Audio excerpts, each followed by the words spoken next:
We're going live. We're going live. Hit me with your best shot. Don't you hit me with your best shot. Where'd it go? Yeah, then just fire away. That was There you go. that's from last week. Last week, yeah. It's Jack's song. Versus. Yes. So we can I actually remember. start with we can start with that if you want. Like so Taylor and Ralph, last week we had a versus, which is like a long standing kind of competition amongst Team the hosts. Mustard, right? Yeah. And so what we picked for last week's versus was a popular or hit song that when it comes on the radio or a streaming service, you will automatically skip it, even though it's a good song. You may have liked it yourself. Yeah, you like the song, but you will skip it because either some memory or it's just overplayed or something. Is you like the song, but you don't like the song anymore. You're like, that's it. There's a sort of a long-standing rule in my car in which Stevie, my wife, also adheres to, and I've got her sort of, I'm not going to say trained, but if I can't get to the button and U2 starts playing, which is way too much, it gets changed to literally anything. Really? Every you can hit. Every U2 song? Any song? Oh yeah. Really? Oh, well, this sounds like more like a U2 hatred kind of thing. Yeah. Oh yeah. Absolutely. That's not the same. That's not the way.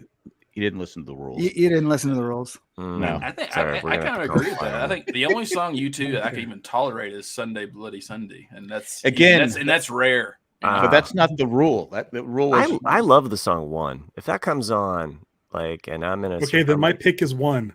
Is that with the rules? Fair. I think that's a good song. Yeah. But go ahead and give us who won. Oh, you want to go into okay? Well, you might as well. We've started it, so yeah. So I know who won. I don't want to have to keep explaining the rules to Ralph. Wait, what about Taylor? We're not going to even address Taylor, like the fifth Beatle here. Oh, the fifth Beatle. Yes. I was thinking about it, and I don't know. It comes in waves, right? The skipping thing, and it's mostly for me songs that have just been. I've heard them way too many times because of the radio. I'm the dumb guy who just still listens to the radio in the car because I'm too lazy to put on something on purpose. And so instead of skipping, I just changed to the other station. That's station 1, station 2. But yeah, I have 2 stations also. But like for songs that you love that you'll still skip, I'll go with Green Day. Anything off Green Day, American Idiot, right? That was a huge hit. Okay. And I was a huge Green Day fan back in the day. Mm-hmm. But it's like something about unless you're in the exact right mood, Yeah, no, that's fair. I totally got you. Yeah. What did Jack pick? Did Jack pick like some shit by Glenn Miller or something? No, he Nick started it, right? Yeah, I played Jack's pick. Yeah. Glenn Miller. Yeah. Jeez. Glenn Miller highlight. King of the road. Anything that used to be on Lawrence Welk is what I hear it right away, and I go, I gotta change it. Get the bubble machine out of my car. Can't do it. All right. So with a total of 89 votes. Yes. Oh wow. That's... total as in 89 people voted. Okay. Did we have any emails that voted? I don't think so. Okay. All right. Sorry, I'm just read the throwing results. that out there. Okay. Go ahead. But in fourth place with 15 votes was "Hit Me with Your Best Shot." Oh, Pat Benatar. Oh, that's all right. Fourth place. Okay. Yeah, I can live with that. In third place, has that many emails to sign in and vote. In third place with 21 votes was "The Joker" by Steve Miller Band. Wow. I would never skip that. Glenn Miller, I would, but not Steve Miller. What's funny is like I really like Steve Miller Band, and I really don't like the Eagles, and they're basically the same. Yeah. I was listening to Steve Miller the other day. I'm like, you know what? They're actually pretty close to the Eagles. Yeah. Well, that was my pick, was "The Joker," and I actually like the song. It's just that I associate it with like the 12-year-old me, and just now when I listen to it, I hear the wah, wah, and all the just everything that's just cheesy about the song. I'm like, I can't listen to it anymore. Yeah, just Just don't. Okay, Maurice, let's go. Yeah, exactly. So in second place with 23 votes was Sweet Home Alabama by Leonard Skinner. What? What? So the winner was Matt with Jay's pick. With 30 votes. With 30 votes for the winner. Born in the USA by Bruce Springsteen. Oh, you guys are just not patriots out there. That's what this is about. Yeah. Woo! Born in the USA. Really? You guys done? I didn't. Well, the beauty of Born in the USA, the beauty of that song is if you hear the first like 5 lyrics, right, you've heard the whole song. You can just skip it because it's just going to keep being Born in the USA for like a while. So it's not. It's Bruce Springsteen taking a dump. Yeah, but you're not skipping it because you don't like it. You're skipping because you've already heard the whole song. You've heard the rest. That's true. That's true. I actually thought about playing that song, but it's 2 chords, and it's one of the most boring songs to play in the world. Congratulations, Matt, on your J. I kind of feel the same way about like the police. Mm. A lot of their songs just J-pick. Do. Oh. Message in the bottle. It's just over and over again. I never got. I'll be honest with you. I grew up with in an era where the police were on top. I never got it. I never understood it. Okay. I mean, I don't hate them. No, but it's just like it's in there. I like the police, the band. The police. Oh, yeah. Oh. I mean, it's amazing you have to say that. I like the police. No, the band. I will never fly a blue line flag at my house, but I do like the band, the police. No, every breath you take is one of those like 80s songs that when you're a kid and you're listening to it, you're like, what the fuck? It's up there with Billie Jean. You're like, as you listen to the lyrics, you're like, what the fuck is this about? Who is stalking someone? Even before you understood what stalking was, you're like, I never said I didn't like the Eagles. That was that about me? Oh, the Eagles Hotel California was one I was thinking about too. Like for I mean, that would have been I actually like the Eagles, but it's just it's not my favorite. I'm fine with the police. They're just repetitive. Yeah, my sister saw the police on because they did like a reunion tour like a decade ago. My sister went and saw them, said it was one of the worst concerts she ever saw because you forget that other people wrote songs other than Sting, and you're like, and so it'd be like going to a concert singing a bunch of Ringo songs. You're like, oh fuck, I gotta sit here through this shit, Like that's a bunch of Ringo songs. I would too. I mean, not to knock. Ringo. I like Ringo Starr. He's actually coming to Denver. But his tickets are so expensive. I'm like, Isn't he like 80? Isn't he 80 now, or he's born in 40, so he's 83. Yeah, yeah. Yeah. I was told there'd be no math. So. So anyway, before we go on, Taylor and Ralph are here. Do you guys want to talk about something you're working on? Nope. Before we start rambling and getting at it, we can't just throw them under the bus. I mean, you got to give them a little bit of intro. Hey, everyone out there, we've got 2 great guest hosts tonight. There are people that are joining us, like on like a podcast too, audibly too. Because we release this as a podcast, so they might not know. Yeah, but I'm sure there's detailed notes in the audio feed. Nobody reads with this episode. Notes. No, nobody listens. we'll make sure that we title this one something with Lost, right? So that there you go. That's what we're doing, guys. We're doing something with Lost.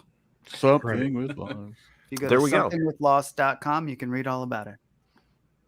Right. I think we.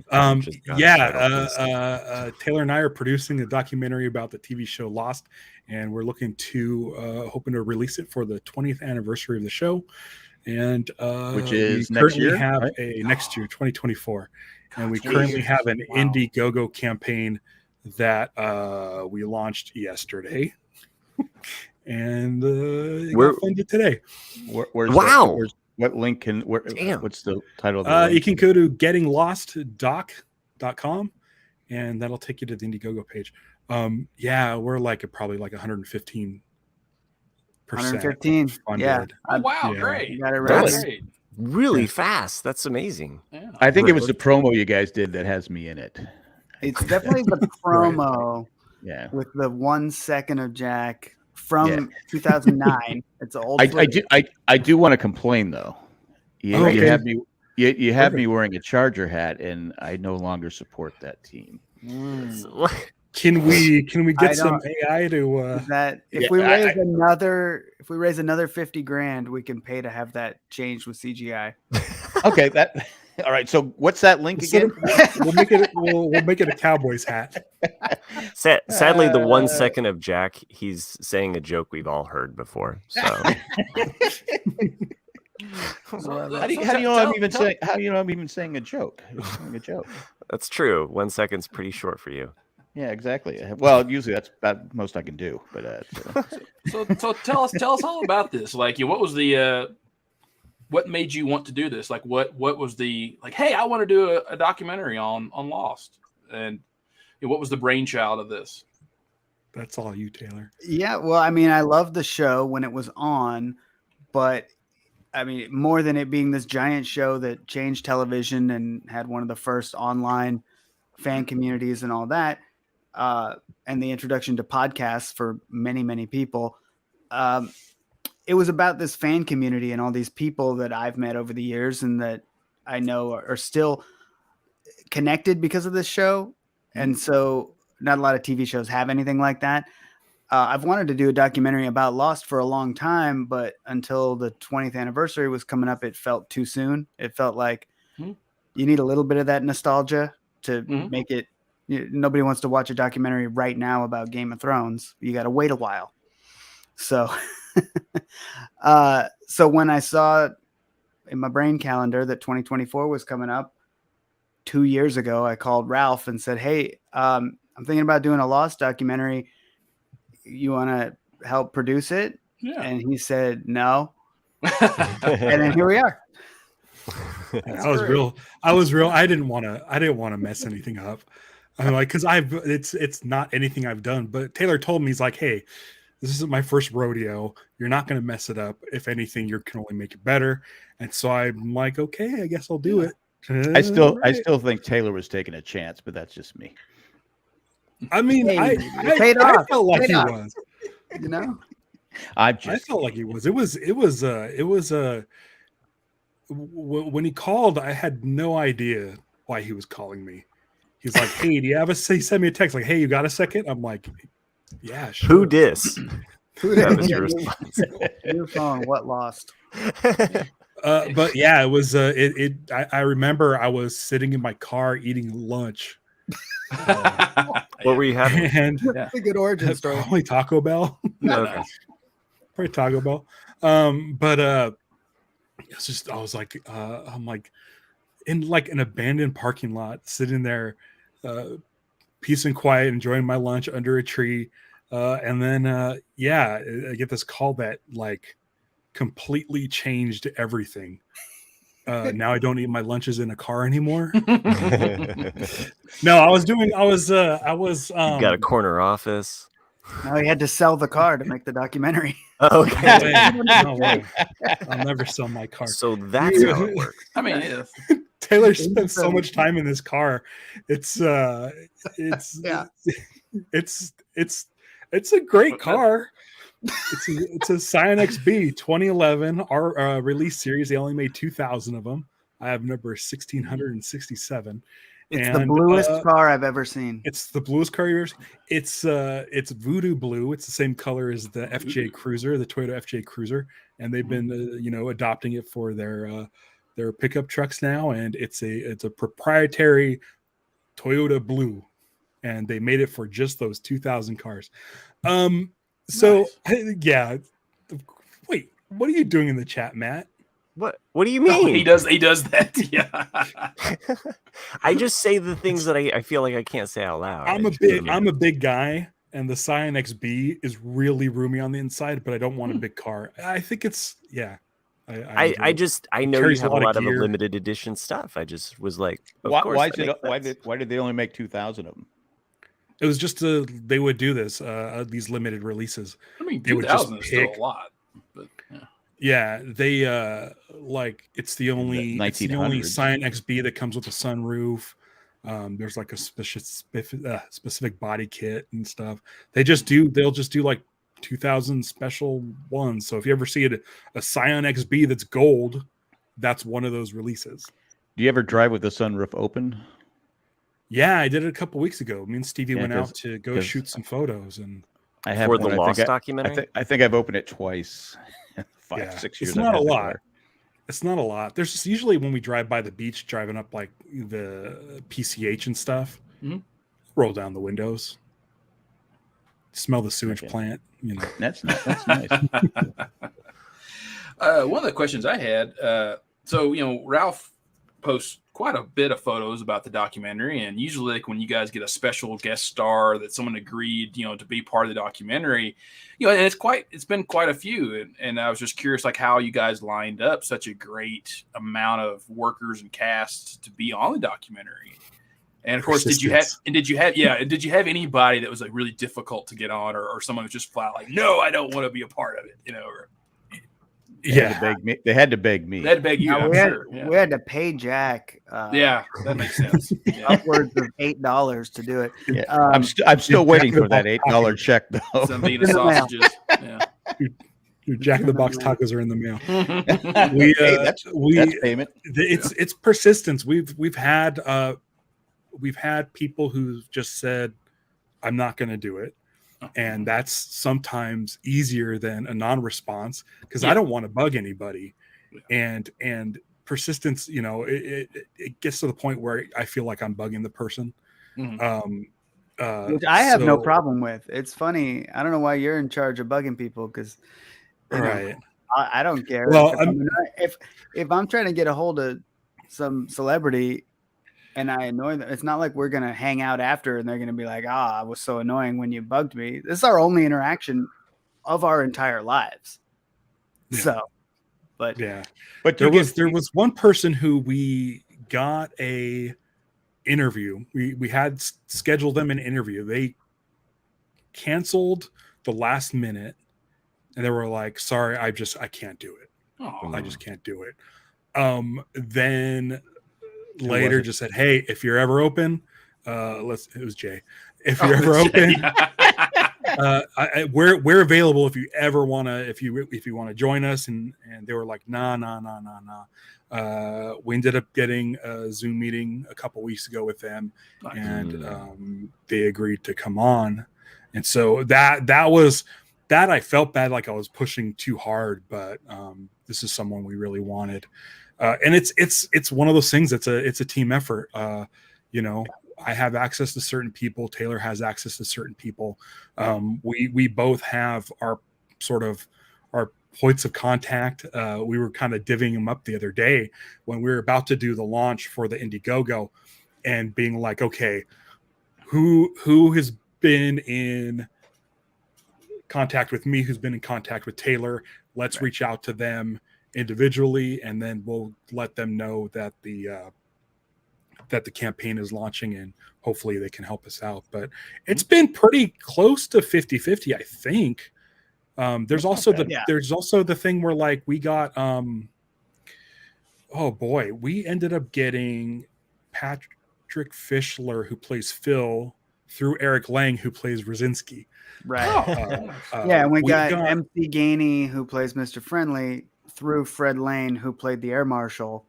That's the pro tip for all you documentary filmmakers out there. At the end of the interview, when you're packing up all the equipment, that's when you go, hey, you still in touch with anybody else from the show that you think might want to chat with us? Because we had so much fun, That's a good tip. Yeah. I've been doing this as my 5th feature documentary, and that's the pro tip that gets the most. You can send all the emails you want into the world, but when somebody's friend texts them and says, I just did this fun interview, you want to do one? And we booked those. We booked Patrick like 2 days out. And we're like, hey, it wasn't even that. It was the next day. The next day, he's like, sure, I love Lost. I'll come talk about Lost. And you're like, well, it would have taken months of emails back and forth with an agent or a manager to get that to happen, or one text. So it was one text message to Patrick. That's good to know. Yeah, and it's one of those things where like it seems like anytime anyone's up for telling somebody else, they're usually like game like right away, like with Patrick, because yeah, we got him the next day and we didn't even plan on shooting that day. I think that was the day you were leaving, and we ended up shooting him and Sterling Beaumont the same day. It was like an extra day where we weren't planning on shooting. I think we're doing meetings, and then Fred Lane also was like that day and was like a last minute thing. Yeah, he was like, I gotta go to the airport in an hour. If you can come to my hotel now. Something like that. We'll be there. We'll be there. And then there's people like Malcolm David Kelly, who played Walt. He said yes pretty much right away, and then was impossible to get in touch with for like 5 months. Would not respond to anything. We had other people. I had to have like 3 different people reach out that weren't me, because I don't know, my emails were going to spam or the DMs weren't getting through. So it's not always, when we reach out to people and we don't hear anything, I always assume, they would love to do an interview if they would just find out about it. Because there's so many barriers to that, gatekeepers, and also just some of these people get, 12,000 emails a day. They got a lot going on. Nice that you keep that positivity going through it, because that would until someone beat you up. Frustrations. Until someone says just no. If they say no, I don't want to do that, then I'm like, great, leave it alone. Check them off the list. We're not going to bother them anymore. But like you said, you ever get to the point where like you go, okay, it's just not worth it. I go, instead of keep bugging them, they're just like stalling, or they're doing. If they're stalling, if they're rescheduling or something. But if we just don't hear back, it's try a different method of communication. Years ago, when we had the podcast, we were trying to get the guy that he gets shot. He goes up to Sawyer in Dharmaville, and he's carrying wood, and he gets shot. And we had a thing called the log carrying guy, and we had. Literally had a shirt with his logo on it. Yeah. Yes, I was going back and forth with this guy. It might have been MySpace. It was MySpace or something where I was just going back. Yeah, I can do it. Yeah, I can do it. Yeah, I did. No, I can't do it this day. And finally I said, I told Jay, I go, look, if you want to pursue it, fine. I go, I'm done. And that ended it right there. I just said, it just gets to a point where it's like, either you want to do it or you don't. Yeah, but I know you guys are doing a documentary, so it's a lot more important. But I was just like, and there's I'm a quitter. Like we're gonna finish filming at some point in the next 6 months, and it's you don't want to leave anything on the table. You don't want the movie to come out and be like, man, we really should have tried to get in touch with Josh Holloway. It's weird that we didn't. That's not what you want to. Right. The worst is you don't want to do. And I had this happen on one of my docs where you go and you're like at the premiere. And somebody shows up and they're like, why didn't you ask me to be in your movie? I would have loved to be in your movie. And you're like, well, God, we tried. Fuck. Come on. Yeah. Yeah. That's the thing, is dealing with agents and publicists and stuff. There's some people that we've talked to where I'm like, I know they didn't reach out. I know they didn't reach out to their client. And so, you try to do it through other means, like personally through like social media and stuff, but that's, they're not getting it. They're not getting everything. Has the we're kind of hoping that the strike affected anybody, like basically saying, that's a good question. No, I'm not gonna like. It's been a reason for not joining us now. I don't want to use the word excuse to not be in the movie, but if someone says that they can't do the documentary because of the strike, our reply is, great. We'll schedule you as soon as it ends. We do not take it as a no. We take it as a yes. Yeah. But unfortunately, the strike is happening, so we'll get to you after. But they're fully allowed. Which could bite us in the ass if the strike goes longer than we're filming, which is possible at this point. The strike could outlast our documentary. Sounds like it is. It's going to be. But according to the WGA, or according to the SAG, folks who are on strike are allowed to be in documentaries. There's also a micro budget thing where if your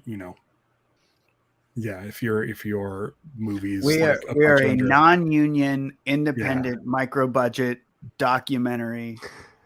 It's okay to be in our movie. I think a lot of it is optics. Like if you're like on strike as an actor and a picture of you sitting in front of a camera shows up on the internet, that's not great. Like even though it's allowed, even though it's fine, you don't want to have to explain. Right. Like, hey, why were you doing that? I saw you in front of a camera. I thought you were on strike. And it's like, it's not worth it for our little piddly documentary.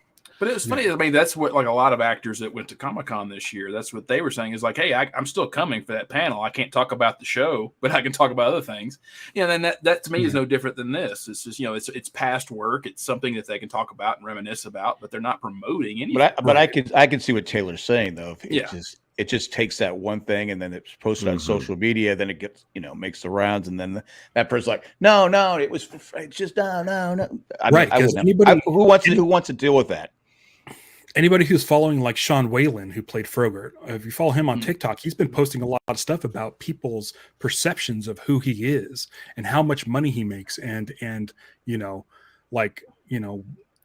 why are you talking so much about, about residuals and getting paid and all this stuff when you're a millionaire? And he's like, I'm definitely not a millionaire. Right. And so people have this perception of what it means to be an actor, what comes with that. And if they do see him with the clapperboard, we did a few interviews at a specific time recently, and we just put July on the clapperboard because people would prefer it have been the beginning of July. Yeah. Let's say it was, because this is on the internet. But that's the thing is we change things around. Like we want to accommodate everybody. We want to make sure everybody's cool with hanging out with us. I don't want anybody to have to deal with that kind of stuff. Yeah. Speaking of, sorry. But it's just one of those things where it's like, it's optics. Everybody gets scrutinized for everything. And it's just like, we just want you to talk about a show. Have you had to like say like, hey, we're not, this isn't through ABC. We're not. Yeah, the responses to those have been, we were told by WGA and SAG that you are absolutely allowed to be in this documentary. We understand that you'd be uncomfortable doing so we can work on it as soon as the strike's over. So yeah, there's two people that use that as a reason not to join us. And we really want those two people. I know I tried, but I'm not. We're gonna play ball. We're gonna play nice. I'm not gonna needle them. Yeah. No, I think the problem we're gonna run into is the strike will end, and we're one of like 40 things they agreed to do as soon as the strike ended, and we're the least important of the 40 things. So that first week, they're gonna be like, yeah, but I got to do these 2 movies and a sitcom and this other thing that we're all waiting for this week. Yeah. Can you, since a lot of these, like, can you just have the interview through Zoom? Can you just be like, hey, we just need an hour of your time? Like, even we'd love it for it to be in person, but worst case scenario, we'll take this. I'm just zero curious. Interviews. We've shot 0 interviews using desktop cameras. Oh, okay. Really? We've done remote shoots. We did one. Oh, that's right. We did one.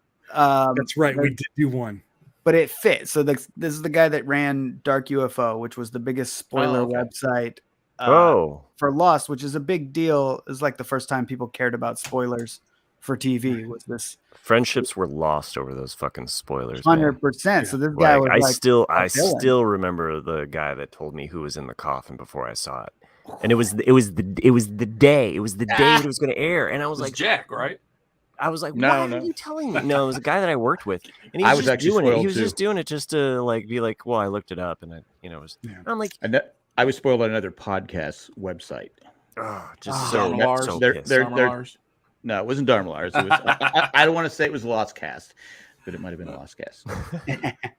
but spoilers are a huge thing about the Lost community and that. But other than that one interview, we have a cool concept for that interview Taylor came up with, and it's pretty neat. If you look at our Instagram page at Getting Lost Doc, you can see the announcement for Dark UFO is on a Dharma computer.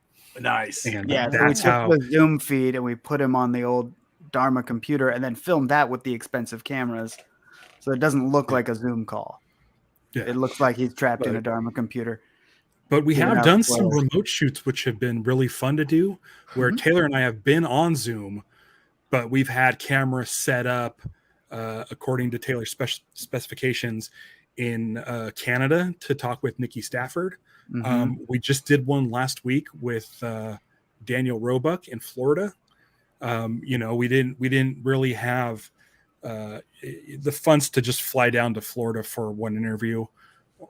So his wife, Daniel's wife, is a DP, and had a small crew set up the cameras.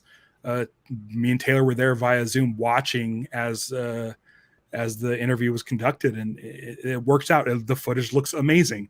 Like we really are taking pride. We don't want this to look like a COVID era movie where everything's on Zoom.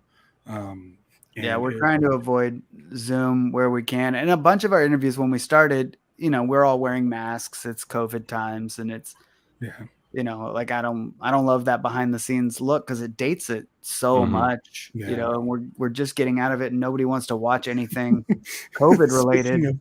Speaking of dating, we our first shoot was back in December, and Christmas decorations. A lot of behind the scenes pictures with Christmas decorations. I looked at a picture of Sean Whalen. I'm like, oh my gosh, he had so many Christmas decorations up at his place. And I was just like, oh my gosh, I completely forgot about all the Christmas decorations that we had to like shoot around and move. It's kind of fun because also we didn't announce until like a couple months later. And so we didn't want pictures of like Christmas trees and stuff. Right. Yeah. The very first shoot we did was interesting for me, especially was very interesting. It is the first time I had ever been on the set as a producer, and it was a little bit of a learning curve.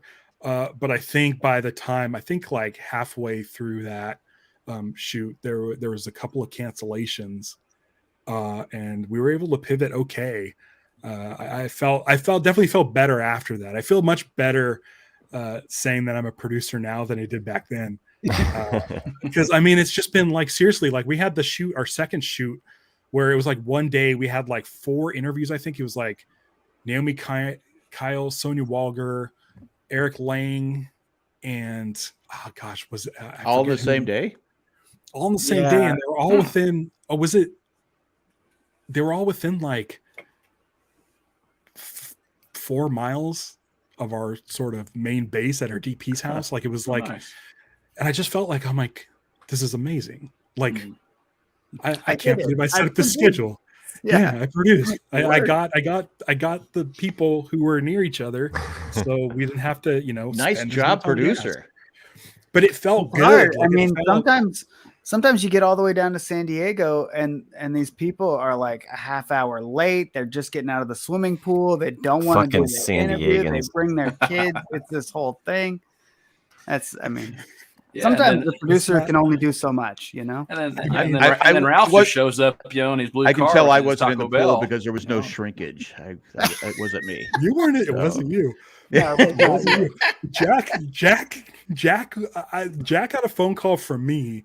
This is not the darker side, but definitely wasn't a lighter side of the producing thing. Was try to wrangle 4 Glatfelters who are on decided we're great. We're grateful for anybody who decides to come and be in our thing, but like it was the first day in San Diego and we had a long shoot. We had like a good 3 days in San Diego, and then we're heading up to LA for another like 2 days.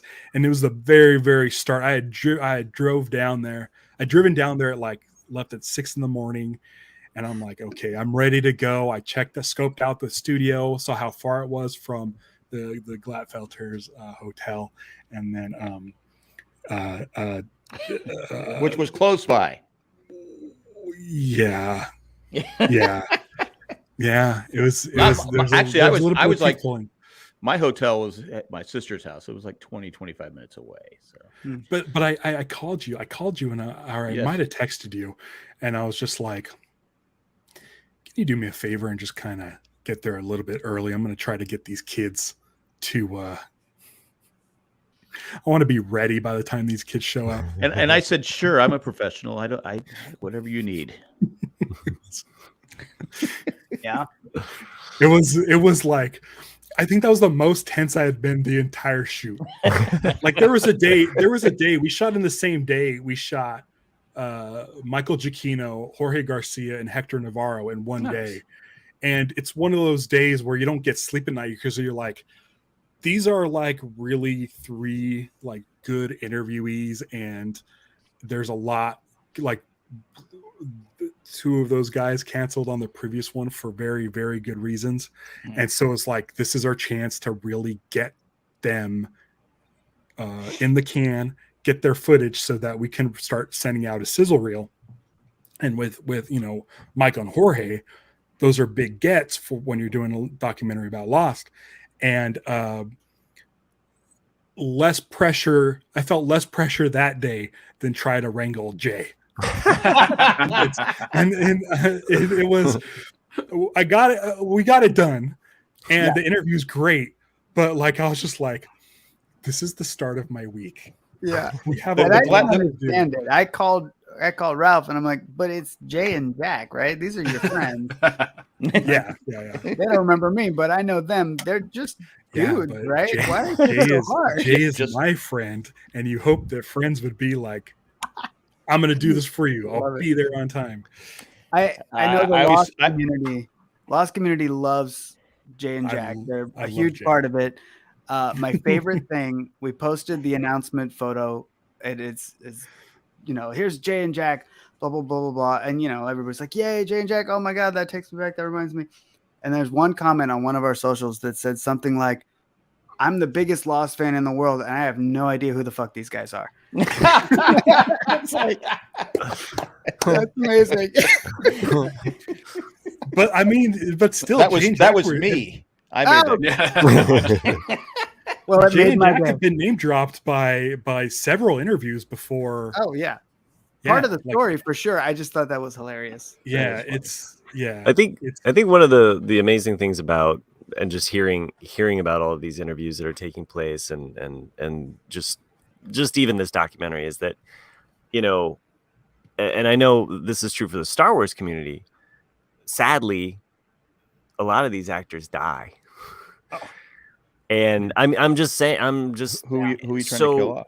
The idea that it's a time capsule, like even being able to get these interviews right now, and to wrap your arms around the idea of Lost, all the people involved, everybody from the community level all the way up to the actors.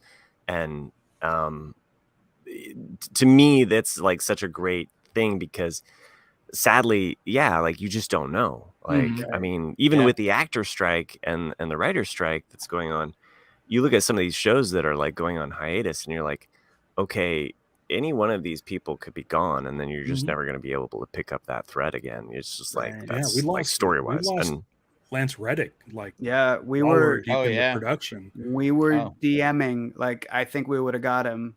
Like, he was open to communication, at least. He hadn't said yes yet. And then he died a few weeks later. Oh, sad. Yeah, that's far too young. But he was somebody that he was actually somebody I was thinking about, because I was like, because he is gone. Yeah. And just, you think about, like, is it going to be like just a 2 hour thing, or is it going to be like different parts? Or somebody asked me on somewhere, maybe it was Twitter, they asked, what's the runtime going to be? And I'm like, I have no idea. We've shot like over 30 hours of footage. Yeah. And it's on 3 cameras mostly. Likely it'll probably be around 90 minutes, because that's what people on their couch will want to watch for a documentary about a thing. But for Lost fans, like on the DVD and on the digital versions, we'll probably have 4 more hours of bonus content. Like, we're not going to throw anything away that is good content, but the end Lady thing. Jack I mean, stuff. maybe it'll be 108 minutes if we want to get that cute with it. Yeah. I mean, Taylor, you posted a video today. I don't know if you noticed this or not. I don't know if it was on purpose. It was not up. It was 42 seconds long. Yeah. Oh, And really? it's like, of course it's 42 seconds long. Nice. Terrific. Way to go, Taylor. Yeah, we've been really milking the numbers on this Indiegogo thing. Look, No, it's all we've got. Now I know you're far from putting this into some kind of visual like context, but are there going to be things like, hey, we're going to talk about the numbers, or are those things just going to be sprinkled in throughout in between the interviews? Or I'm just throwing out ideas as far as like, is it broken down every by single topics interview? Yeah, I think every single interview we've done, we have asked what the numbers were. Yeah. Oh wow. Structure wise, it's hard to say at this point. I know that's really early on because the content is there. In my mind, there's like a perfect world where we have like really fun bits around the things, because just listening to people sit and talk for 2 hours can get old, as podcast listeners know. You just get a bunch of people sitting around going, "Remember Lost? That was great," and then you do that for 2 hours. So we want to do fun things. Like when we go to Hawaii, I want to have someone give us a tour of the YMCA camp and like.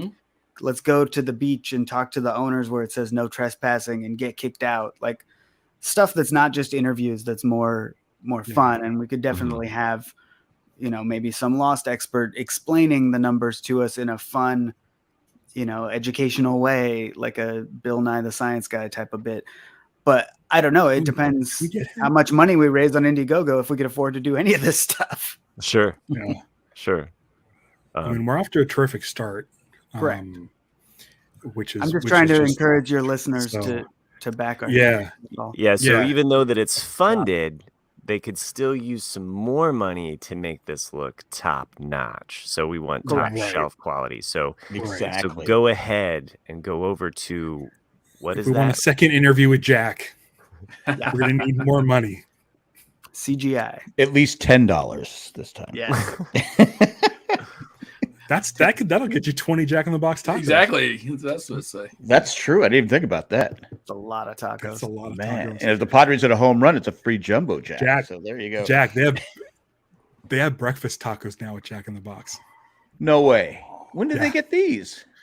I was just there. It had to have been real recent because a friend of mine just tried them out on the internet on TikTok, and he said, hey, they're pretty okay. Man, that bums me out. But before we go on, I'll mail you some. We should take a commercial break. 42-minute mark. It was 42, 45. 42, man. That's one of the numbers. I was trying to do it sooner, but we started talking about Jack in the Box, and I got swept up. Right. Go ahead. This is probably getting a little ahead. I mean, unless you have a point you want to make real quick. No, it's just a numbers thing. The number, yeah. Our Indiegogo is currently at $48,888, which is 116%. So 4888816. Nice.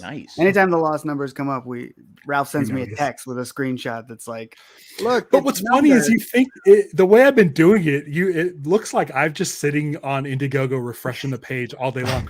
I'm not. I'm doing all kinds of stuff, and I'll just pop it up, and I'll just be like, "Oh, hey, we're about to hit this," and then we do, and then For those that are just listening to the podcast and not joining our show live, and why wouldn't you? But all of Taylor's background is basically Lost artwork. So, some really cool Lost artwork. I have a Lost reference. That statue of Green Lantern is the same Green Lantern that's in Walt's comic book. Oh, nice. What is that little tape that you held up there, Taylor? That is the VHS tape of the movie we're not done making. Oh, nice. Wow. I like it. Which you can get right now on Indiegogo.com. Just go over there and spend $108. Oh, it's more than that. Yeah, the VHS is a little more than that. Okay. They're handmade, signed by us, and you get some additional perks with it. But nice. Yeah, the VHS is fish biscuits. You We maybe. might have some in the mystery boxes. Now I thought I'm trying to remember in the sizzle reel, like you had Bobby Monahan, right? Yep. Yeah. So because I know he was a big Lost fan. So He has the fish biscuit machine. yeah, exactly. Yeah. Yes. That's what sparked my mind. Is it still in his living room? Yes. Look In at his that. It's in apartment? storage. Oh, and We Oh, found out that and- it's in storage. And Nick is sporting his Dharma beer. Yeah, I I got this love at the I that. got this at the Lost auction. Nice. I got this from unnamed source from the set. Yeah. It got set on fire in the hatch. Oh wow, AKA the bunker. nice. And it's dripping I had a Malamar dust on my Dharma. desk. I had a Dharma tequila bottle, I think, from when I was in Hawaii. It was at one of their events, and I put it on a shelf in a house that was not my house, and my dad threw it away because it was an empty bottle. Oh fuck. And he was just like, Oh, I came back, I was gone on a trip or something, and I'm like, what happened to that bottle that was clearly on a shelf for decoration? He's like, oh, it's trash, recycled it. I got 5 cents for it. Come on. I have a Hydra hat. I don't know where it's at though right now. I think I put it in storage from someone from the show. Sent it to me. oh, nice. Ironically, it's For- underwater. You mean hide? I got you.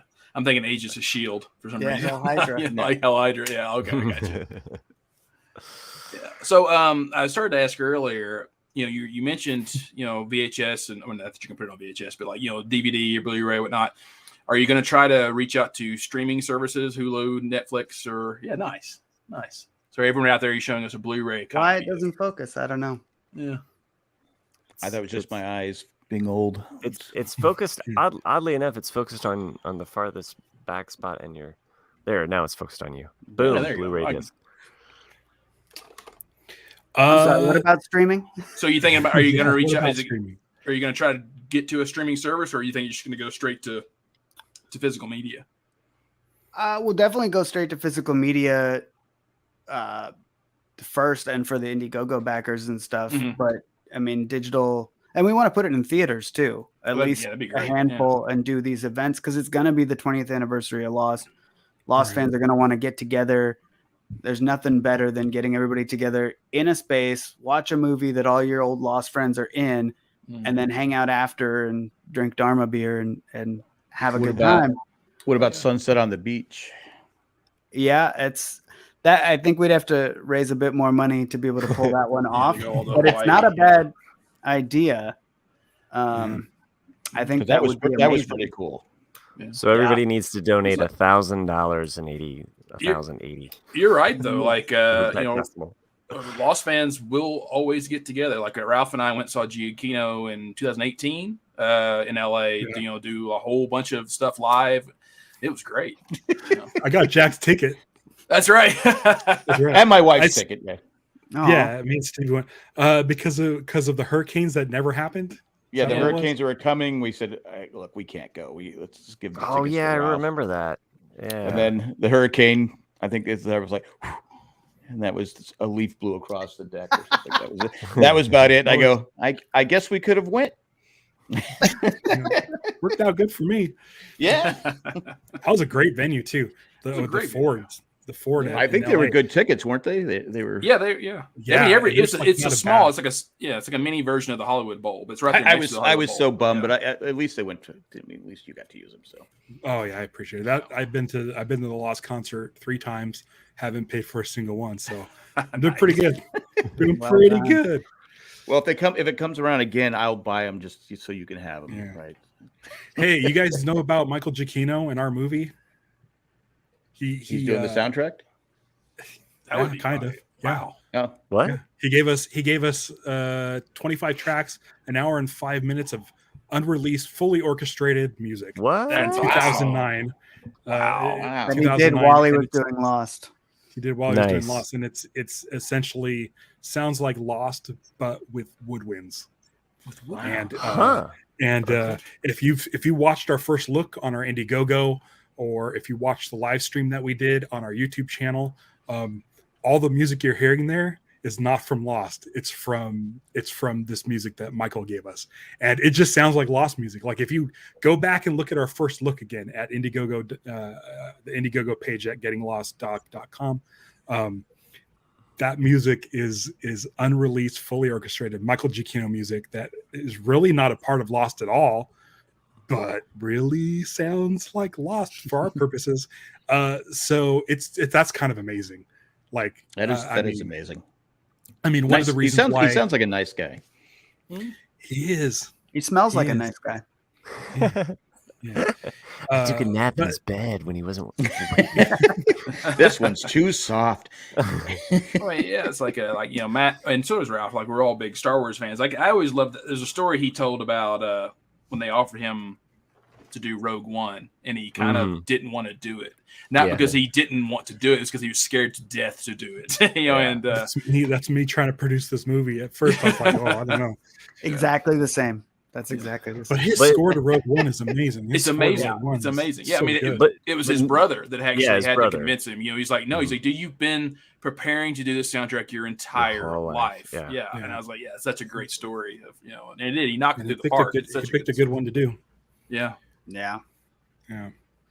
Ralph, you've been preparing for this your whole life. Not really. But I think I've adapted fairly well.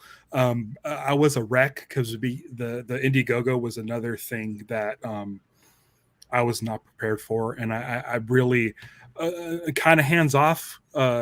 Emily and Taylor have been really, really focused on it, and then I kind of pop in with maybe a graphic or two, or setting up like domain, like kind of the boring stuff. I guess it's all kind of boring stuff, but just the fact where it's like there's still people in this movie that we want to get, and we want to make sure that this Indiegogo goes really well. Taylor kept talking about the first 48 hours of Indiegogo are crucial, and I'm like, I don't want this to get bungled and then not get taken seriously by people who haven't agreed to join us yet. And luckily, it's a very public thing. It's like, you're putting yourself with our hat in our hand, asking people for money. And if we don't get money, like, not that it's like all about the money, but it is a little bit all about the like showing the whole world how strong the Lost community is. Like you talked about streamers, right? You do a really good crowdfunding campaign, you start to get emails from the people at Hulu and Netflix and Amazon, and they go, hey, we see there's an audience for your thing. Maybe it should be on our thing.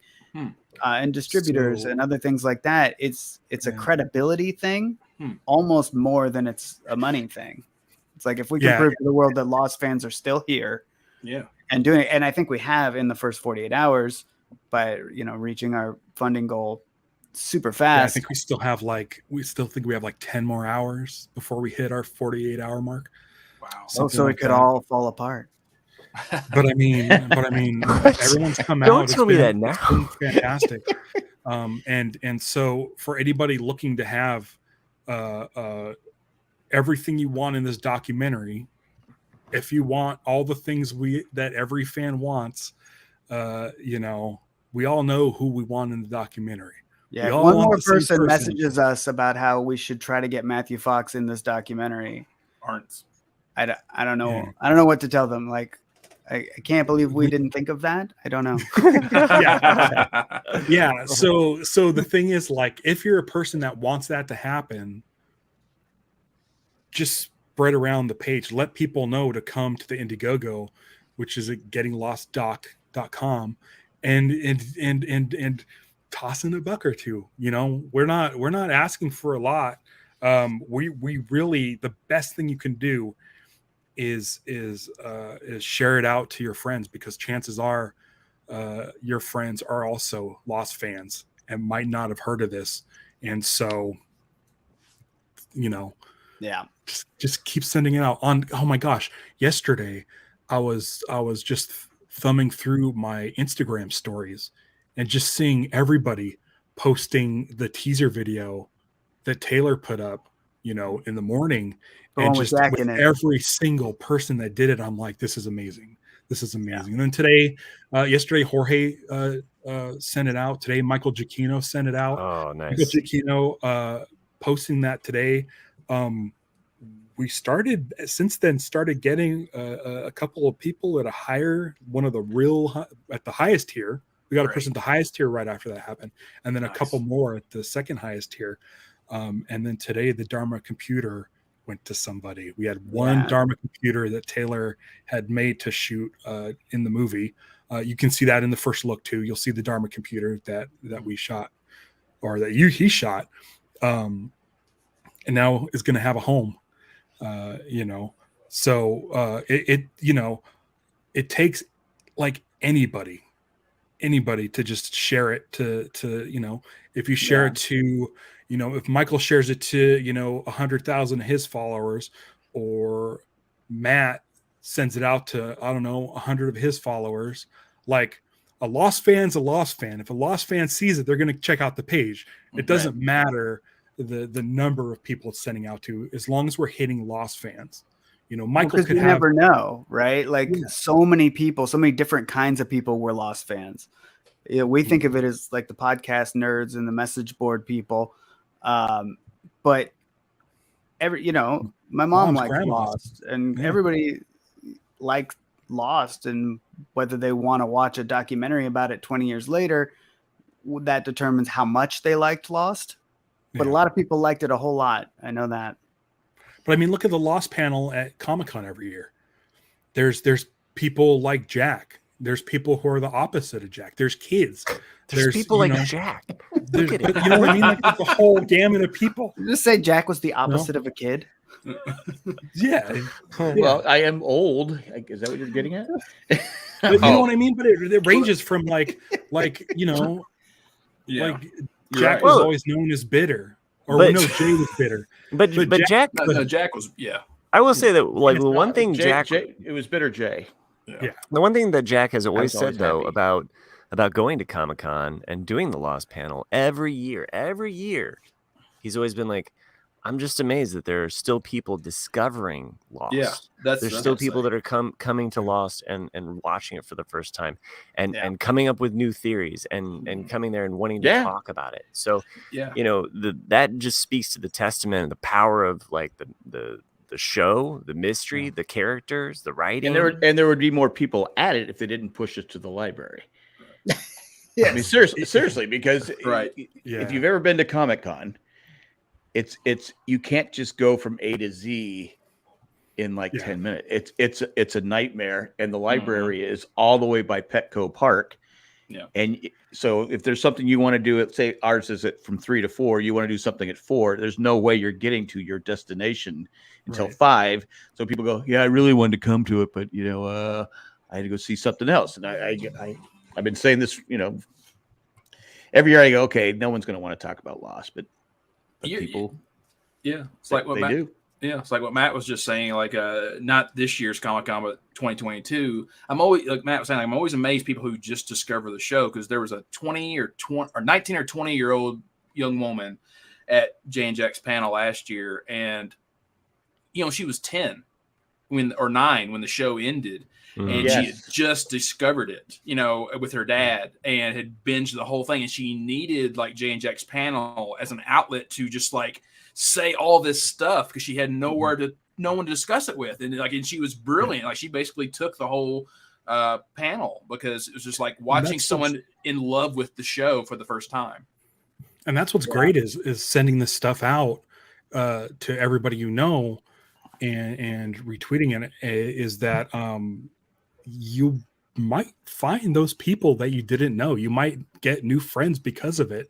There was a young woman on TikTok who did a like a live reaction to our first look on our Indiegogo. Oh, nice. And I'm like, the video before that was her saying, you probably don't know this about me, but I'm way into Lost, and there's a documentary about Lost coming out.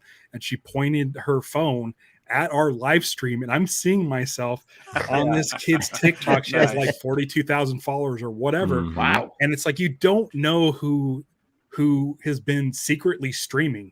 Back then, we had message boards.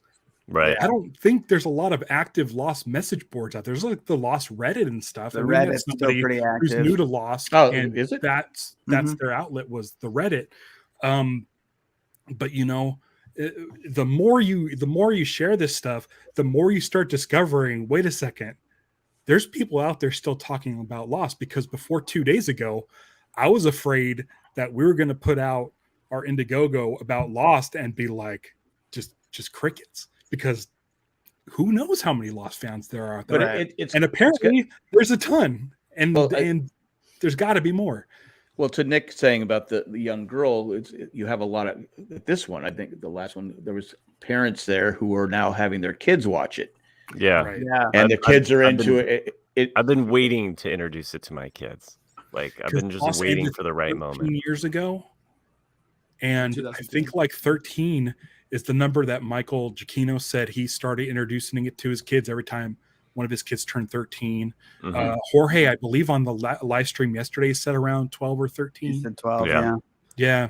So we're hitting that spot where all the parents are, you know. The show's never showing gonna. kids. It's always going to be relevant because those. I mean, if you're in, it's one of those shows that obviously sucks us all in. You know, we got to obsess with it, and that you're just going to have, it's just going to keep going. My just to talk about my kids for a moment, but my daughter who's 16 and my son who's 13, we've been watching a lot of Star Trek. We've been watching Strange New Worlds, and Strange New Worlds just had their season 2 final. It was like a cliffhanger. And it was so funny because my daughter just absolutely, she's like, "Oh, I cannot believe it! They landed it on this to be continued," and she's so frustrated. And she's figuring out that there's an actor-writer strike, so it could take even longer for the Yeah. And there's part of me that's just like, I was like, yeah, so let me tell you about this show called Lost. Yeah. Like, you want to talk about being frustrated for cliffhangers, like, Right. Yeah. We used to have to walk uphill both ways in the snow to watch Lost. Yeah, Exactly. yeah, and then you'd be refreshing like Wikipedia pages and random shit that you'd find on the internet, just seeing if it would update with more information. Yeah, that So, one page that had all the screenshots every like 2 seconds. Mhm. Yeah, What it's was that still page? up. Yeah. I've used it for the documentary. That page is Oh, still really? up. You can find all those screenshots. I'm like, I need an image from this one episode. I wonder where it is. Oh, it's there. And wasn't it like Nice. was it season 3 on? It was like 9 months late. You had to wait like 9 months, 6 to 9 months, something like that. Between season 2 and 3, we waited forever, and then they just dropped that first pod of like 6 episodes of the pages. Right. And then we had to wait Yeah. from like December till like That was March or something for the rest of the season. So we I didn't still see, say like, I still early say the release. worst one was into season 3, Snake in the Mailbox, where wait, what? and then we had the That writer must strike be because season 4 was like the Oh, short. that's right. Yeah, season. that's We right. lost Yeah. 2 episodes of Lost because of the first writer strike. Oh man, that That was one, not the yeah. first one. that was long. So, but no, to speak to that aspect though, it's something that I'm excited to share with my kids. Even if my wife is like, "Wait, what? You're gonna show them that now?" Like, It seems really hard. I mean, to even imagine watching Lost now, knowing that all the answers are out there, that you can Right. just turn on your computer phone Right. hand thing, which we didn't have, and just ask it, "Hey Siri, what happens at the end of Lost?" mhm. And it's right there. Because whether you like spoilers or not, watching Lost for 6 years, you had to have been tempted to be like, "Fuck, what is going on?" Yeah. And so if you're watching it now, and that information, not only is it out there, you have to actively avoid it. It's so what I've noticed with my daughter and watching shows with her, because we went through Parks and Rec and stuff like that, and some other shows. Don't spoil And me. we'll be halfway through a show, and she'll start really getting invested in the characters and what have you, and she'll start looking up fan art, and then the fan art is the thing that will spoil, and be like, "Oh, these 2 people end up together, or this happens." Oh, little Sebastian dies. Right. R.I.P. Like the only No, he was actually on the writer's strike. I saw. Yeah. on TikTok. Yeah, that's Yeah. neat. He's Yeah. out on the line. Yeah. So that's what was neat even with Game of Thrones. Like people like myself who read the books. There were so many people who didn't, and they still stayed spoilers free. And I loved how many people who were videotaping people like with their reaction to the red wedding, the purple wedding, these things of like people who did not know what was coming. You just see like the horror on their face. I didn't know. Yeah, because I didn't read the books, and I was like, yeah, yep, yeah. So Lost. Yeah. Everyone have your kids watch Lost, and so they can get up the Indiegogo. We literally talked about Lost for about an tapes. hour. So I think that your documentary is going to be successful. I hope so. I think it will. I honestly believe so. I think Taylor and I, maybe Emily, have seen pretty much all the footage, so we know what we're giving you guys. And as a Lost fan, you're gonna love it. You really are. I think you'll really enjoy it.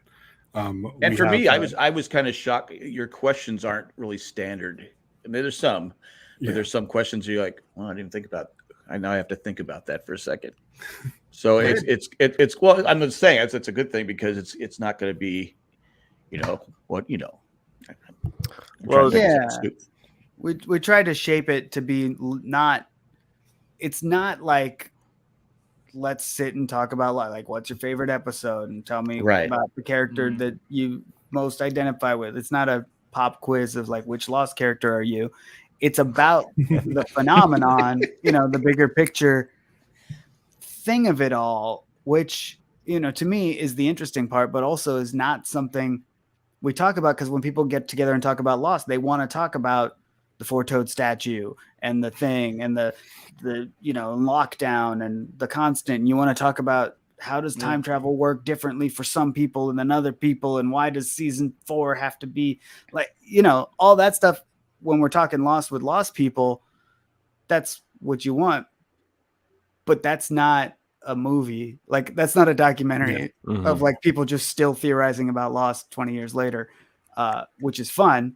And we do it like on our drives to and from interviews. But the story of Lost, I think, is bigger than that. It's this pop culture thing that happened that we were all there for.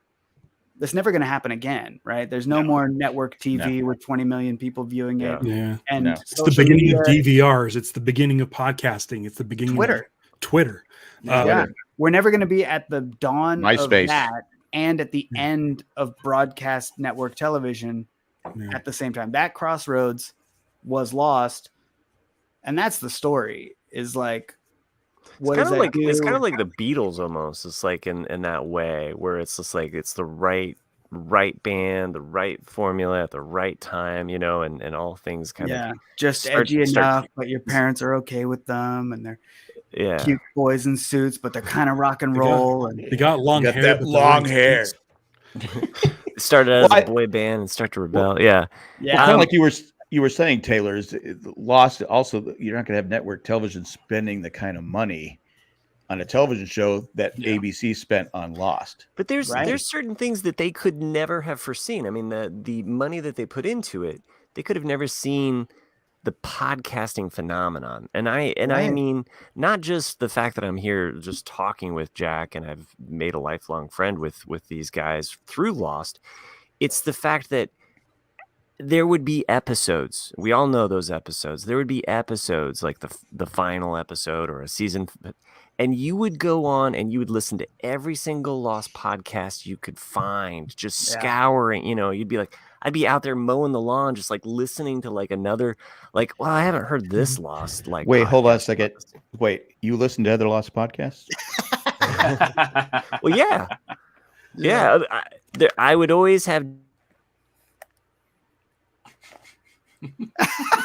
That's great. I would always listen to Jay and Jack. But there would be those things where I was just like, well, Jack's too old. He doesn't get me. Jay's too young. He's just not. He's too whiny. So I need a different perspective here. So I need to. Ralph's about your age, right? Ralph, Ralph, I think we're he's almost exactly. Are we 70? Are we both 76? Or are you 77? I'm 77. Yeah. But I think we're like I'm a 4 kid. months apart. Like you're Yeah, January. you guys 77. don't look like you're 70. I'm February. That's Oh, February of 77. Yeah. Yeah. Okay. I'm October of 76. So we're about 5. Oh, yeah, we're. months apart. Yeah. 62. Anybody? Holy crap! Did you watch Batman on TV The when it original. came out? Yeah. The Adam West that you'd be right in the right age. Did Did you have a shorthand radio that you like tuned in and I did watch Batman live for Batman so, theories? Yeah, so That's great. Batman. Back then though, you'd have like 80 episodes for a season. Yeah, exactly. Yeah. Well, that's because you always talk about Star Trek. It was only on for 3 seasons. Yeah. Right. Yet they film 33, 34 episodes a season. Yeah. So that's how. Well, the first, the classic. Yeah.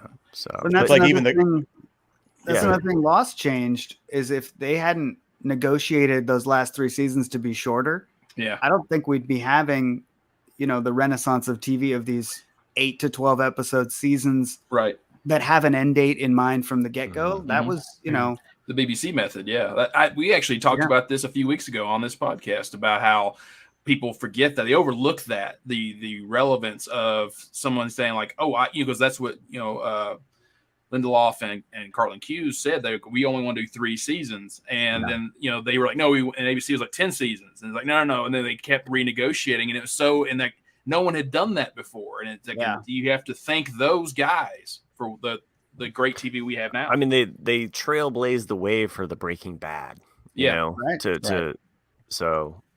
Which again still had to negotiate. Like, well, we want to do one more season, but AMC's like, can you spread it out over 2 years? And it's like, well, does that water down the content? Right. So, Yeah. I'll tell you a funny. I'm not sure if anyone uses this terminology because I want to say Jay and Jack made it up as a joke in the 3rd season. So because when we were introduced to the tailies, I think Jay or Jack once said something like, "What's gonna be next season in the wingies?" Because it's like, what other parts of the plane can these people come from? And I've always said that, kind of like going back to Star Trek. It used to be always the red shirts. The red shirts are the guys that are going to die, and so like whenever you would be watching a movie or TV show and some random character would appear, I would always be like, oh, there's a wingy, a person that's not in part, a wingy, Nice. a person that's not part of the show, but there's some reason they're in the show now. And my nephew, the Nicky and Paulos, they're wingies. It's like, where the hell did you guys come from? You're wingies, and there are yeah, but I'm pretty sure Jay or Jack said this years ago. But my nephew, though, Sounds like a Jay joke. Yeah. It probably was a Jay joke, yeah. But my nephew, who's 13 now, was hanging out with some of his friends, and he's a big TV junkie, like a lot of us are. And he actually said that. He goes, "Oh, that guy's a wingy," and they all looked at him like, "What the hell's a wingy?" And it's like, it's a lot of things you wouldn't understand. Chicago Red Wings, Yeah, I still say with Nicky and Paula, they should have been in the front of the plane, and just. Because there was no way they were in the toilet. 1,000 times. There was no way they were going to pull this off. Yeah. They were going to pull off 2 characters there the whole time that were not there the whole time. Not with this show. Not with like you said, that website where every frame is shown. There was just no way. So you kind of go back. I understand why they did it because they had to stretch the story out, but it was never going to work. If they could have given us. Because they used a lot of the same background actors for all of season 1 and season 2, local Hawaiian folks. Mm-hmm. If they had just moved 2 of them to the foreground, and then we, the fans who were dissecting everything, and we went back and found them on our own. Don't spoon feed it to us and say, no, they were there the whole time. But if somebody went back to the pilot and saw, like, holy cow, that's the person who was standing way behind Locke when he wiggled his toes. Mm-hmm. Yeah, we would have lost our minds. Yeah, exactly. The whole time. But no, it's a good point because I think that a lot of people felt like, why are you treating us like we're dumb? Right. Like that was, I think I enjoyed the Nicky and Paolo episode for what it is. It's kind of this old little Twilight Zone episode, but the way they gave it to us really just kind of like it dumbed us down. I think that episode is great. I think the 4 leading up to it that they're just inserted in for no reason are where it really struggles. Was it Nick yells at Hurley or something like that? And he's like, who are you to be yelling at Hurley? Yeah. Be quiet. You don't get to talk to Sawyer like that. Exactly. Yeah. I was actually spoiled on that by a listener from Canada, because they watched it an hour earlier, and I was just answering emails and stuff like that, and I listened to a phone call, and I went, what? Nikki and Paulo what is this person talking about? They got married. I go, oh crap, this must have happened on the show tonight. Damn it. So I was spoiled by a listener from Canada. That's okay. I'm okay. And like most things with Lost, we just persevered. We were like, okay, I'll accept this. I can make it. I can be all right. Yeah. It's like the rumors where Charlie was going to die, and I kept holding out hope, even when he put his hand on there. And he's about, I go, live. He can still live. Don't kill Charlie. If Mikhail can make it through that stuff. Well, that guy, he was a robot or something. He wasn't real, right? Is that your theory? I don't know. A robot? I just came up with that. Mikhail is AI. He's a bot. Now, would you consider, I mean, kind of off topic, but would you consider the Not Penny's Boat, to me, that's kind of like, to me, the pinnacle of Lost? You know, like everything is still great a show, but that episode to me is like everything from that point is kind of not downhill as in bad, as in it's just like you've made the climax, you know. Then after that, it's like, okay, now we're wrapping it up because we actually see the underwater. Because we actually see the underwater hatch. Yeah. Which is very important to everybody. Yeah, but that's the same episode where Jack says we have to go back. Like that episode is huge. Yeah, the episode is huge. But there's a point. Let's say if you were to say, hey, what's your least favorite episode of Lost? A lot of people say Stranger in a Strange Land. The very next episode after that. I recently heard Ralph say this. Go ahead. Yeah, I've heard this. I'm saying something different. Well, I might be saying something different, but I'm not going to talk about that part. But I feel like that's a real low point in the show. The very next episode is Trisha Tanaka is Dead, where Hurley fires up the Dharma van, and it's like that's so good. Like it's a great episode, and from that point on, it's boom, they're going. They've got the deal in for the remainder of the series, and they're able to do the snake in the mailbox, and it just catapults that second half 4, of 5, and season 6 is nuts. Yeah, that second half of season 3, it really does take off after. But it's a literal shift between 2 episodes. Jack gets his tattoos. Hurley gets a Dharma van. Like, it's kind of like listening. It's kind of like listening to the last song from Rubber Soul, and you're like, "What the fuck was John thinking?" Yeah, he actually hated that song. Yeah. And then going to Revolver. So, just my own little Beatles reference there. Because I think my favorite Beatles to Nick's point, I think of things as like, well, what is the Sgt. Pepper of this band? What is the Sgt. Pepper of what is? Because I think of it as that, not that it's the end, but it's kind of like a tent pole point. Like but it was that season 3 finale is like but it was an amazing cliffhanger, but it was also risky because I remember right after I loved it, but I don't know if I'm gonna love it going forward. I couldn't sleep that night. I was like, what is this show now? What did they do to the show? What happened? Yeah. What I mean, are they not going back to the island? I mean, it could have been killing Charlie though was such a big deal because to me Charlie character was not that a lot of us are heroin addicts, but but like you could identify with Charlie because he seemed to be just a regular guy. Wait, I gotta take a break for a second. Yeah, no, Charlie was my guy. I was playing in bands at the time, and I'm like, fuck, it's so cool. This story of this guy who thinks he's cooler than he is, who gets in a plane crash, and is like, you guys have all heard of me, right? Like that's his vibe. And he's going through this relatable addiction thing, and he's just this real character. And he was just so great. He was one of the main people. And it's sad when you think about, what we know now about the actors maybe being promised more screen time and bigger roles than what they ended up getting. Because going into it, Dominic Monaghan and Harold Perrineau were the movie stars. They were the big Yeah. gets. Right. Yeah. And, you think about what the show could have been. That's something we've all been talking about a lot lately, is like a Lost where Michael and Charlie had really great storylines that kept going on, and we got a little bit less of Jack and Kate. It might have been even more of my favorite show of all time, but I don't know, because I'll never see it. Yeah. I think the aspect of Charlie, even though like we haven't all gone through a heroin addiction, but to break it down into just like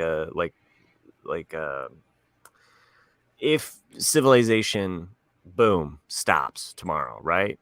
What is the one thing that you need, not heroin, but that you're like creature comfort that you're without? You're like, oh fuck, I can't have that thing. Like we would all be kind of a mess like Charlie. Yeah. We'd all be wanting that thing and getting back to just normalcy, and that idea that it's just like this thing that he needs to feel comfortable or sane, or and that's when we also, I be honest with you, I really liked Locke in the beginning. Yeah. Right. Because he was the guy. I mean, he was this, he was the food, he provided the food. He got Charlie off drugs. He had the haircut.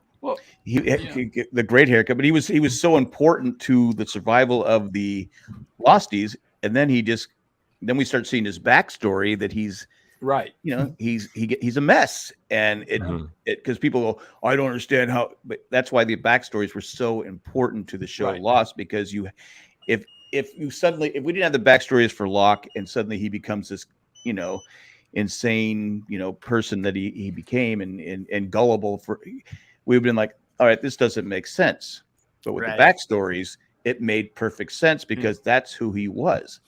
I think that's one of the things I really love about the first 3 seasons in particular of Lost, is because, like a lot of good writing and good shows, you think you have a character figured out, and you have no idea. Like each one of those characters had a hole to fill in themselves, and they're completely different. Like Lost, like you're saying, Lost seemed so confident on that island. He could judge everybody. He knew what he was doing, but then you see his flashbacks, and you're like, wow, you're like this weak, insecure glob of a person. Well, to be fair, his dad stole his kidney. Then but you don't know that yet. You don't know that yet. Yeah, his dad pushed him out a window. Spoiler.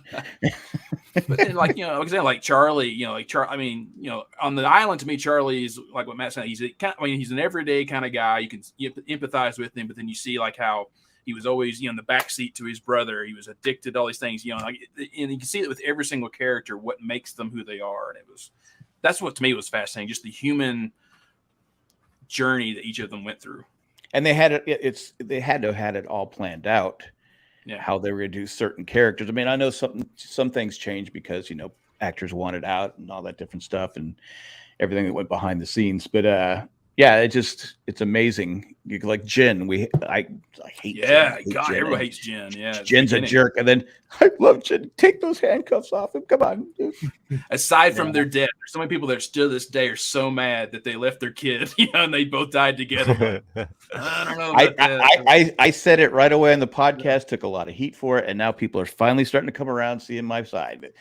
But, I'm sorry. I love you. We've been apart for a long time, but we have a kid, and we're not going to let your dad raise her. So anyway, I think Jen should have left, but that's just me. Well, I'm looking on Indiegogo right now at some of these things. You have a thank you, a digital copy, Blu-ray, art poster. You've got the package, which is $108. You got VHS copy, Virgin Mary statue, and you can even get an associate producer credit. Ooh. Yeah, as well as an executive producer credit. So if you've got $10,000 out there, you can somebody bought that awesome. today. I see that. There's only 3 that can be claimed. So, but Jack, even for the Blu-ray, is there a goodie bag inside? Yeah. there's a lot of perks here that you guys have listed. So if anybody we'll have more coming too. Promote that even further, but getting Lost doc Go check it out and support this. So I'm getting all geeked up about it. This is yeah, no, I'm after I get done recording with you guys, it's funny how we start talking about Lost, and it's well over an hour now, and there were some other things I wanted to talk about, but that well, next week. Well, I did want to, since Ralph was on here, I forgot to ask him when I was in San Diego because I was too stressed out about waiting for Jay to get to the interview. But did you ever see that American Gladiators? I watched the first two. First two. You haven't watched the whole thing Man, yet? it's so fucked up. I don't know if you know this or not, but I talked to somebody about it. I don't know if it was you, Jack, but I think it was me. Maybe like 4 years ago, I started to put the wheels in motion to start an American Gladiator podcast. Yes. It was going to be called Gladiator Ready. I grabbed all the socials. I grabbed everything I need. I made the logo and I was like ready to launch. And what I was going to do is interview American Gladiators. Like, I was like, this is what I want to do. Genius. And I got a DM from, I forget her name, but she played Ice. And she was like, hey, are you involved with like Johnny Ferraro? Because I just want to let you know, like, if he catches wind of this, he's going to sue you. He's super litigious. So I don't know if Johnny Ferraro is still around.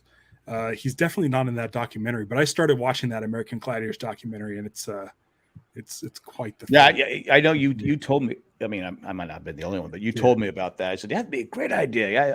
Because I wanted to be on American Gladiators, and I said, oh, this is great. And then you watch this documentary, and you go, oh my god, they just get treated like absolute garbage. Yeah, I mean, just like the one guy with the long hair, the surfer guy. I never thought he was a good. Yeah, Malibu. I never thought he was a good athlete, and I, found out that he wasn't. But I was like, it's just God. He got he tore his knee up or something like that, or back, or he tore up his. Yeah, you're gone. He busted his head. He got concussed getting hit in the human cannonball, which was a stupid event. He kneed his own forehead and concussed himself. He got hit so hard. Yeah. Whoa. We spent a good 10 minutes on that. Man. I need to finish watching that. Thanks for reminding me. It's brutal. You just feel so bad for them because they're like professional athletes without they're like the old time professional athletes that were like the NFL. They do the NFL and they play their games and they'd have to get a real job afterwards. Mm-hmm. And then by the time they were done playing, they couldn't walk. You'll probably the same thing with these You're American beyond this Gladiators. TV show with no rules or padding. Yeah, it's nuts. Because especially when it first started, I mean, it was just. I'd like to find the person who did the human cannonball one. Again, it was literally the stupidest event I ever had. But they were like, this person. They were like, hey. The Muppets did it with Gonzo. We can do this. Live action Muppet. Right. Yeah, it was.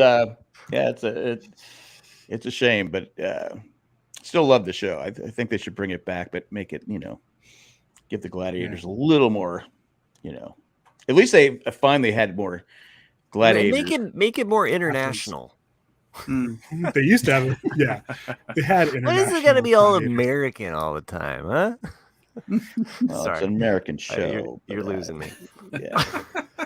Anyway, I just wanted to ask you that if you'd seen that. And I finished The Bear. I'm halfway through. Oh, good. We can talk about that next week. Bear's great. I wanted to binge that before we guys talked about that. It was. It's a reboot of BJ and the Bear. Yeah, it's just gritty. It's the gritty prequel to BJ and the Bear. One of the best theme songs in history. If you haven't seen The Bear, it's really good. It's really good. Yeah, sure. My favorite episode was the Richie one, cousin one. Exactly. That's what I'm saying. Like you go from that crazy, spoilers Christmas episode to the next one. Yeah, but like the Richie episode. I've heard about this Christmas episode. It's tense, man. It's most uncomfortable episode. Is it's it my top as five good most as the Ted Lasso episodes. Christmas episode? Because that's what I want. I had an Lasso editable in my system, and I'm like going, "What the fuck is going on?" Okay, so buyer beware. Don't. He says edible on the Christmas one. I'm like, it might have been. It's like going, "What the hell?" And it's a great episode, but it's like, I don't know. Anyway, You haven't seen The Bear? Watch The Bear. All right, we'll do. Let's see. Yeah. Let's see. We're not going to explain the ending. I love that. I love that comment of like, how does that show end? I heard it's controversial. Would it? What, There's another American half Gladiators? Yeah, American Gladiators. Yeah. What was that's the exactly season 6 finale of American Gladiators? They all are in heaven. Yeah, well, Nitro becomes the announcer. yeah, He did, spoiler alert. but Yeah. I mean that's fine. Yeah. I always like Mike Adamle. Mike Adamle was great. Mike Adams. Whatever happened? Whatever happened to that guy? He was doing NFL shows. Oh He my was God, look doing at these American, guys. and all of These a sudden guys he are just said, loving this talk. he just said, he just was unhireable. What happened? Is he still alive? I'm See, nobody assuming. knows. You're Larry Zonk is assuming. not. Yeah, no, Larry Zonk is still alive, isn't he? Is he? No. No, did he die? Someone in the chat will know. This is why we need Chris. Yeah, He's our Googler. yeah. Wait, Chris isn't here? I I thought he was just looking up shit this whole time. No, he'll probably actually tune in for this episode. He never listens to episodes that he misses, he's but not I could see him tuning He in. says, "Sorry, gents, I'm on vacation." Yeah. So, Yeah. but he did want to be here to hang out and talk Lost. he did. Though. So It was his idea to get Ralph on the show. That's true. yeah, I mean, I said, "Why?" what? Why do we want to talk about Ralph? We're just going to talk Star Wars the whole time. So I like Star Wars. Yeah, like I was thinking about here mentioning has it. a full build droid. He's Oh, built nice. droids before. Yeah, You mean So you asked astromech Chris or if what kind of droid? droid? yeah. I made it. I have a life-size R2D2. It's Nice. what? not fully. I don't have the robotics in yet, but it lights up and it's painted. It's life-size. And I have half a C3PO. Nice. It's the like backpack in the black mesh Oh, thing. It's just wow. in torso. The eyes light up so you can hang on the wall next to R2 because I 3D print them. So making all of 3PO, I'm never going to be skinny enough or tall enough to fit in a 3PO costume. So what's the point? I'm not going to, you can't. He's 76 years Robot. old. Larry Yes. Zonka is still Okay. alive. This is Yeah. Jack. This is classic Jack podcasting. Just That's, throws out random facts as we're talking. Yeah. Well, we were Thank you. talking about it. I'm just sorry. I had. To I thought you say were talking that- about Anthony Daniels there. It for a took you second. so long to Google that we had moved on to 3 different Yeah, So- it's like Well, I didn't didn't Google do it. it I just until looked Ralph at asked Chris, and I got the text. 76. And Taylor, I'll tell you a couple of. Oh, sorry, were y'all talk? I can tell you a couple of interesting Anthony Daniels stories. too late. Yeah, you're right. I'd rather hear more about Larry Zonka. No, like in 2007, I was around Anthony Daniels at a convention in Knoxville, Tennessee, and no one was there because it's Knoxville. And I went and got autograph signed by 2007 stamps at the time. And he looks at me and he's like, "Well, no one's here." He's like, "Do you just want to sit and talk for a while?" I was like, "Sure," and we just had like a regular person conversation. And finally he goes, "Well, he goes, is there anything you want to know Star Wars wise?" And I said, "Well, Wait, tell me." you were the only one there. Yeah, like because I got there early thinking like it would be super packed, and it wasn't. Like no one was there, and it was him and Billy D and David Prowse and Jimmy Bullock, and it was like Carl Weathers. Yeah, Carl Weathers. Yeah, but it was a lot of people that were just there hanging out. Peter Mayhew, but I was talking to Anthony Daniels, and I said, "Well, tell me a story that you don't normally." I know Matt's heard the story, but that you don't normally tell people. And he said, "Well," he goes, "Do you know the oil bath scene, in A New Hope?" And I said, "Yeah." And he goes, "Well, That's George." not oil. Yeah, George goes, he goes, "At this time, George was really adamant about having everything be as realistic as possible." And he goes, "And so it actually is oil. It's dyed green vegetable oil." And he goes, "If you watch that scene," he goes, when Mark Hamill's over there playing with his little, toy ship and I'm being elevated out of the oil. He goes, "If you've never had oil on your nether regions, it's not very fun." And he goes, if you look at that scene and look past Mark Hamill to look at me, he goes, "You'll notice there's a rag around my crotch region and I'm just rubbing very heavily to suck up the oil." And if you watch it, it's dead. It's so true. He's over like rubbing his crotch in the scene. Huh. I just always thought that was funny. That brings a whole new light to the I didn't oil even know bath. he was actually in the oil. The more you know. I thought it was just a prop. Yeah. Yeah, that seems so unnecessary. George. Yeah. Like, I want it real. it's the background of the scene. It doesn't have to be oil. It could be a nice. But Carrie Fisher, green you do not have to wear underwear, okay? Because in space there's no underwear, so Right. don't a wear tagline underwear alien. under this white dress. So hopefully you don't have an oil bath either.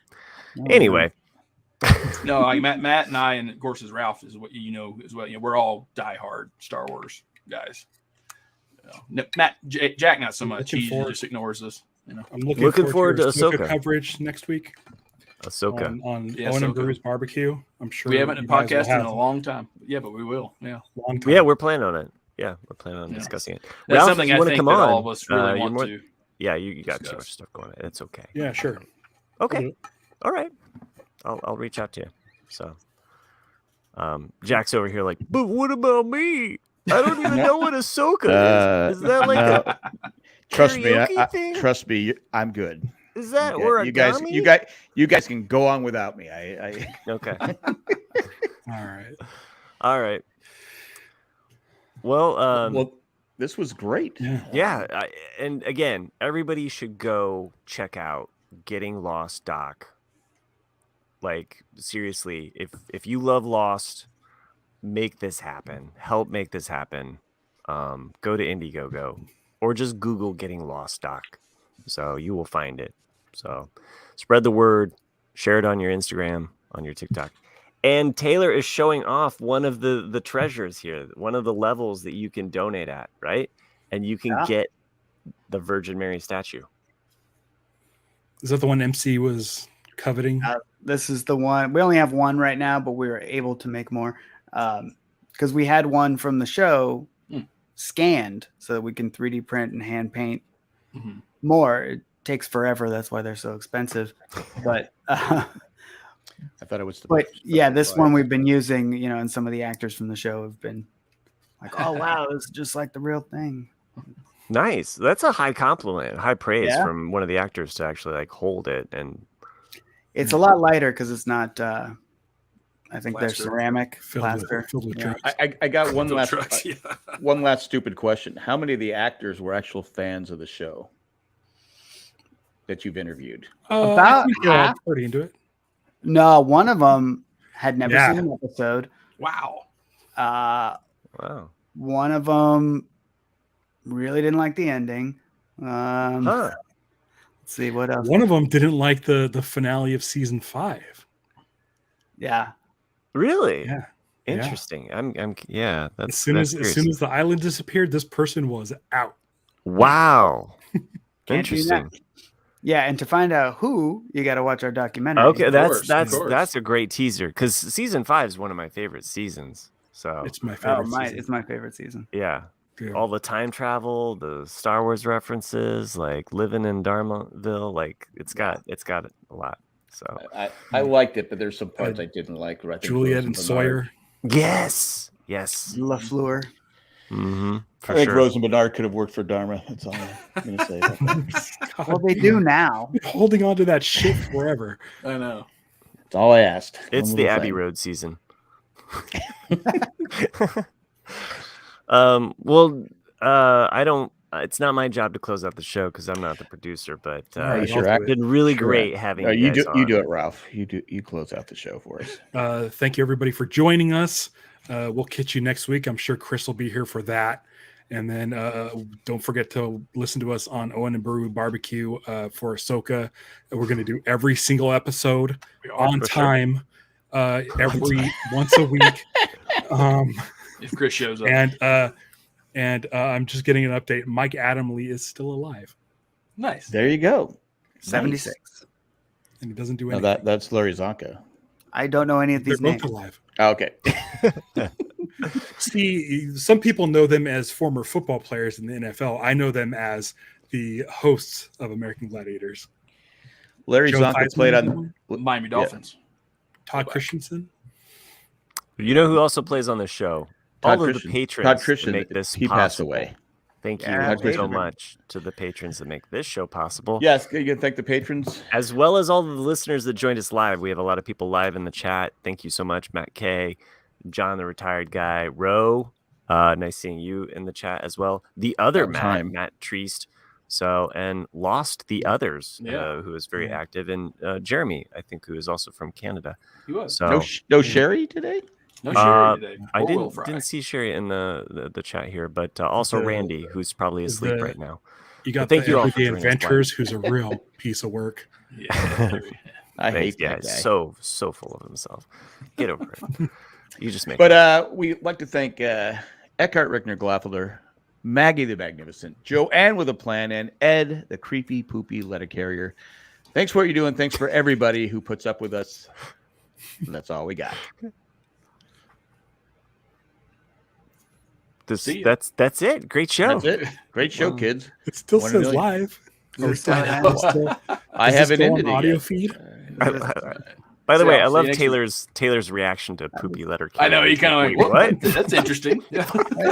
What kind of patrons do you got? I have no we- idea what's going on here. We love our listeners. That's hasta luego and goodbye.